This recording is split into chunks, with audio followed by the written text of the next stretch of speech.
Nashik TCS మత మార్పిడి కేసులో సంచలన నిజాలు. నిదా ఖాన్కు ఎంఐఎం పార్టీ నాయకులతో సంబంధాలు. మత మార్పిడి రాకెట్ వెనుక మలేషియా లింక్ నిజమేనా?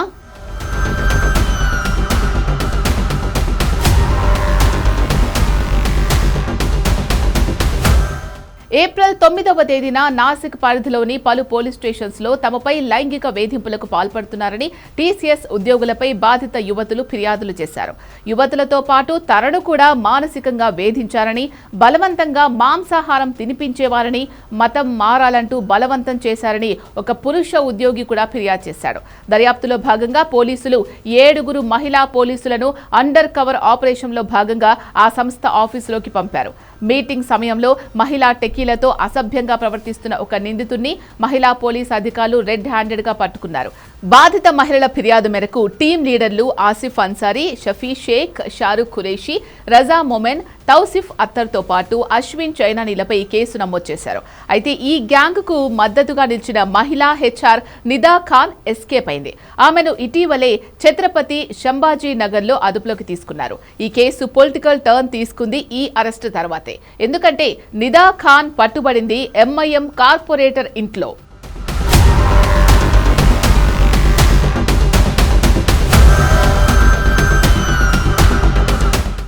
నిదా ఖాన్ ఛత్రపతి సంభాజీ నగర్ లో ఒక ఇంట్లో పట్టుబడింది. ఆమె ఆచూకీ తెలియకుండా ఉండేందుకు స్థానిక ఎంఐఎం కార్పొరేటర్ మతీన్ పటేల్ సహకరించినట్లు పోలీసులు చెబుతున్నారు.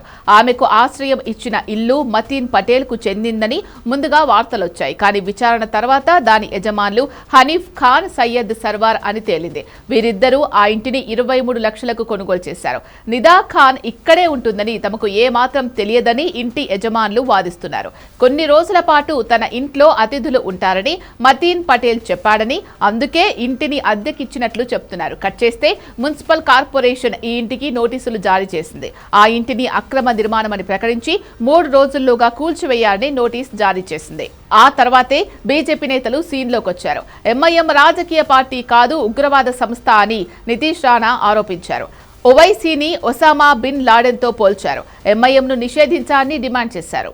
నాసిక్ టీసీఎస్ లో మత మార్పిడి వ్యవహారం వెలుగులోకి వచ్చిరాగానే పలువురిని అరెస్ట్ చేశారు. కానీ బాధితుల ఫిర్యాదులను పట్టించుకోకుండా మతోన్మాదులకు మద్దతుగా నిలిచిన నిదా ఖాన్ మాత్రం పోలీసులకు చిక్కకుండా తప్పించుకుంది. అది కూడా 1-2 రోజులు కాదు, ఏకంగా 25 రోజుల పాటు మహారాష్ట్ర పోలీసులను ముప్పు తిప్పలు పెట్టింది. ఆమెను అరెస్ట్ చేయడానికి ఏకంగా ఒక జాయింట్ ఆపరేషన్ నిర్వహించాల్సి వచ్చింది. నిదా ఖాన్ సంభాజీ నగర్లోని నరేగావ్ ప్రాంతంలో ఒక అద్దె ఇంట్లో తలదాచుకున్నట్లు పోలీసులకు సమాచారం అందింది. ఆమెను పట్టుకోవడానికి నాసిక్ క్రైమ్ బ్రాంచ్, సంభాజీనగర్ పోలీసులు ఉమ్మడి ఆపరేషన్ చేపట్టారు.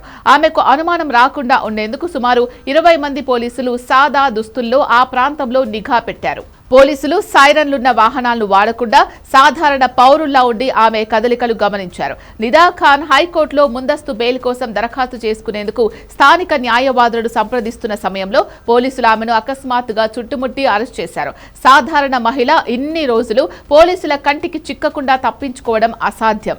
ఎంఐఎం నాయకుల మద్దతు ఉంది కాబట్టే ఆమె తప్పించుకోగలిగిందని బీజేపీ నాయకులు ఆరోపిస్తున్నారు. నాసిక్ టీసీఎస్ కేసు విచారణలో అంతర్జాతీయ నెట్వర్క్ ఉందనే కోణంపై పోలీసులు గట్టిగా దృష్టి సారించారు.